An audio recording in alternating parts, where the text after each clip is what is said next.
असम के सीएम हेमंत बिस्व शर्मा और उनकी पत्नी पर आरोप लगाकर पवन खेड़ा मुश्किल में फंस चुके हैं। पवन खेड़ा को सुप्रीम कोर्ट से जमानत जरूर मिली है, लेकिन पुलिस पूछताछ से उन्हें राहत नहीं मिली है। ऐसे में पुलिस जांच कर पवन खेड़ा के खिलाफ सबूत जुटाने में लग गई है और उस सबूत के आधार पर असम सरकार सुप्रीम कोर्ट जा सकती है, क्योंकि सुप्रीम कोर्ट ने भी ये माना है कि सियासी लाभ के लिए पवन खेड़ा ने ये आरोप लगाए थे। वहीं आरोप लगाकर पवन खेड़ा कोई सबूत नहीं दे पाए, लेकिन अब असम पुलिस ने पवन खेड़ा से लगातार 2 दिन पूछताछ की है, जिसके बाद बड़ी बातें बाहर आई है। वहीं असम पुलिस ने पवन खेड़ा के साथ पूछताछ के दौरान जो किया उससे कांग्रेस तिलमिला गई है।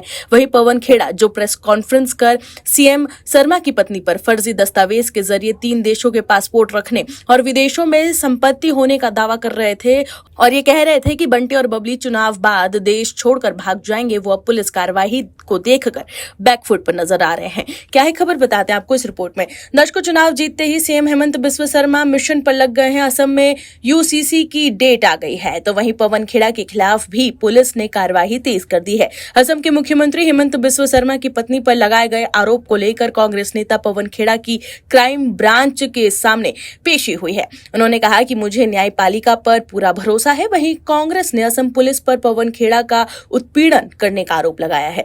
दरअसल असम पुलिस ने पवन खेड़ा से 11 घंटे तक पूछताछ की है। वहीं इस पूछताछ पर पवन खेड़ा ने कहा है कि इस मामले में कोई भी चर्चा बाहर नहीं करूंगा। जो सवाल पूछा जा रहा है मैं लगातार उसका जवाब दे रहा हूं। जितने सवाल पूछेंगे उसका जवाब मैं दूंगा। पवन खेड़ा ने आगे ये भी कहा कि एक जांच में जो भी सवाल पूछे जाते हैं वो मुझसे पूछे गए। मुझे जो भी जवाब देना था मैंने दिया। उन्होंने आगे ये भी कहा कि मुझे 25 तारीख को फिर बुलाया गया है। मैं फिर आऊंगा, क्योंकि हर जिम्मेदार नागरिक को जांच में सहयोग देना चाहिए। वहीं इससे पहले असम पुलिस ने बुधवार को भी गुवाहाटी क्राइम ब्रांच कार्यालय में पवन खेड़ा से 11 घंटे से अधिक समय तक पूछताछ की थी। ये पूछताछ मुख्यमंत्री हेमंत बिस्व शर्मा की पत्नी रिंकी बुहिया शर्मा की ओर से दर्ज कराई गई एफआईआर से जुड़े मामले में की गई। पुलिस अधिकारियों की ओर से लंबी पूछताछ के बाद पवन खेड़ा देर शाम क्राइम ब्रांच कार्यालय से बाहर निकले थे। उन्होंने मीडिया से बातचीत में कहा था कि मैं पुलिस के साथ सहयोग कर रहा हूं। मैं कानून का पालन करने वाला नागरिक हूं और आगे भी जांच में सहयोग करता रहूंगा। इससे पहले सुप्रीम कोर्ट ने इस मामले में पवन खेड़ा को अग्रिम जमानत दी थी। कोर्ट ने उन्हें गिरफ्तारी से राहत देते हुए जांच में सहयोग करने का निर्देश दिया था। क्राइम ब्रांच कार्यालय के बाहर मीडिया से बातचीत में खेड़ा ने कहा था कि उन्हें न्यायपालिका पर भरोसा है और वो कानून का पालन करेंगे। तो देखा आपने कैसे पवन खेड़ा की अब भाषा बदली सी नजर आ रही है। अब वो जांच के घेरे में है। ऐसे में पुलिस पूछताछ के बाद ये साफ हो जाएगा कि पवन खेड़ा को फर्जी दस्तावेज किसने दिए थे। उसके बाद उन लोगों के खिलाफ भी कार्रवाई शुरू हो सकती है।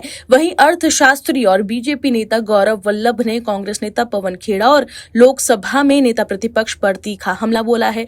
गौरव वल्लभ ने असम के मुख्यमंत्री हेमंत बिस्व शर्मा की पत्नी पर लगाए गए आरोपों को झूठा और बेबुनियादी बताते हुए कहा कि ये लोकतंत्र और चुनावी प्रक्रिया को प्रभावित करने की कोशिश थी।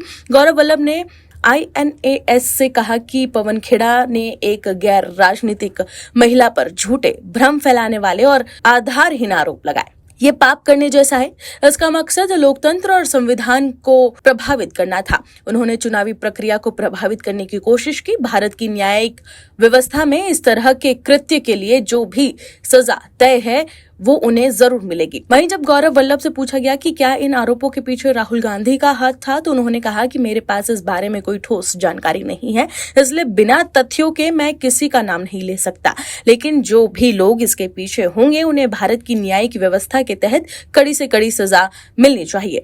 गौरव वल्लभ ने कांग्रेस की राजनीति पर भी सवाल उठाए। उन्होंने कहा कि कांग्रेस लगातार तीसरी बार असम में चुनाव हार चुकी है और हर बार उसकी सीटें पहले से कम हुई है। वहीं पश्चिम बंगाल में पार्टी का नामो निशान तक नहीं बचा। वहीं पवन खेड़ा से 11 घंटे तक हुई पूछताछ से कांग्रेस से मिला गई है। कांग्रेस IT सेल की प्रमुख सुप्रिया श्रीनेत ने एक्स पर लिखा है कि असम पुलिस द्वारा पवन खेड़ा जी को पूछताछ के बहाने घंटों तक हिरासत में रखना सरासर उत्पीड़न है। ये अलोकतांत्रिक और दुर्भावनापूर्ण है, क्योंकि सवाल पूछना कोई अपराध नहीं है और सत्ता में बैठे लोगों को जवाबदेही होना चाहिए। तो देखा आपने कैसे पवन खेड़ा से हो रही पूछताछ से कांग्रेस परेशान नजर आ रही है। Bureau report OMH news. आप दर्शकों से विनम्र निवेदन है कि चैनल को सब्सक्राइब जरूर करें